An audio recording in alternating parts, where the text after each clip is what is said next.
ನಮಸ್ಕಾರ ವೀಕ್ಷಕರೇ, ನಾವು ವೈಭವ್ ಪಾಟೀಲ್. ವೀಕ್ಷಕರೇ, ಷೇರು ಮಾರುಕಟ್ಟೆ ವಾರದ ಕತೆ ವೈಭವ್ ಪಾಟೀಲ್ ಜೊತೆ ಈ ವಿಡಿಯೋನಾಗ ನಿಮ್ಮೆಲ್ಲರಿಗೂ ಸ್ವಾಗತ.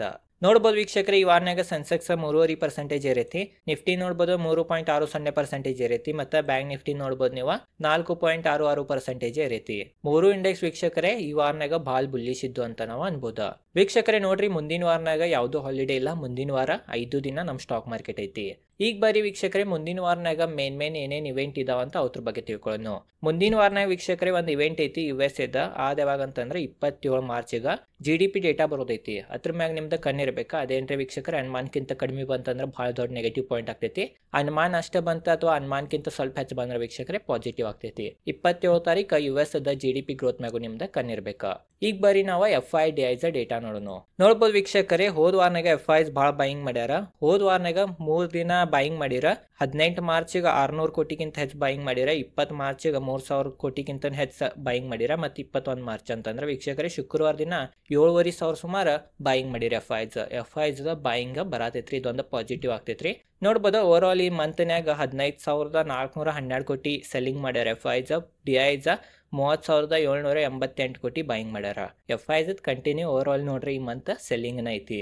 ವೀಕ್ಷಕರೇ, ಒಂದನ್ನ ನಿನ್ನೆ ವಿಡಿಯೋ ಮಾಡಿದ್ನಿ. ಇದೇನು ಈ ವಾರ ಏರಿತ್ಲ ರೀ ಮಾರ್ಕೆಟ್. ಈ ವಾರದ ಏರಿದ ಸಂಬಂಧ ಇದನ್ನ ನನಗೆ ಟ್ರ್ಯಾಪ್ ಅನ್ಸತೈತೆ ಅಂತ ನಾ ವಿಡಿಯೋ ಮಾಡಿದ್ನಿ. ಆ ವಿಡಿಯೋ ನೋಡೋದಿದ್ರೆ ಐ ಬಟನ್ನಾಗ ವಿಡಿಯೋದ ಲಿಂಕ್ ಐತಿ ಅಥವಾ ಡಿಸ್ಕ್ರಿಪ್ಷನ್ ಐತಿ. ಆ ವಿಡಿಯೋನ ಹೋಗಿ ನೋಡ್ರಿ.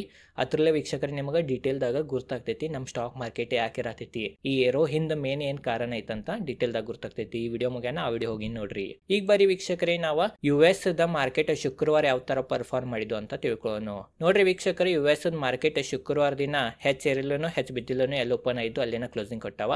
ಅನ್ನ ಮಂಡೇ ನಮ್ಮ ಸ್ಟಾಕ್ ಮಾರ್ಕೆಟ್ ಅನ್ನು ಫ್ಲಾಟ್ ಓಪನ್ ಆಗೋ ಚಾನ್ಸಸ್ ಅನ್ನ ಹೆಚ್ಚೈತಿ. ಈಗ ಬರೀ ನಾವು ನಿಫ್ಟಿ ಬ್ಯಾಂಕ್ ನಿಫ್ಟಿದ ಇಂಪಾರ್ಟೆಂಟ್ ಲೆವೆಲ್ಗಳ ತಿಳ್ಕೊಳ್ಳೋಣ.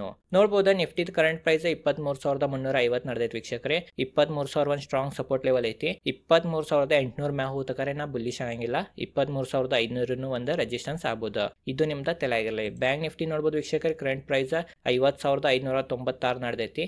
50,000 ಒಂದು ಸ್ಟ್ರಾಂಗ್ ಸಪೋರ್ಟ್ ಲೆವೆಲ್ ಐತ್ರಿ. 50,600 ಒಂದು ರೆಸಿಸ್ಟೆನ್ಸ್ ಐತಿ. ಇದು ಲೆವೆಲ್ ನಿಮ್ದ ತಲೆಯಾಗಿರ್ಲಿ.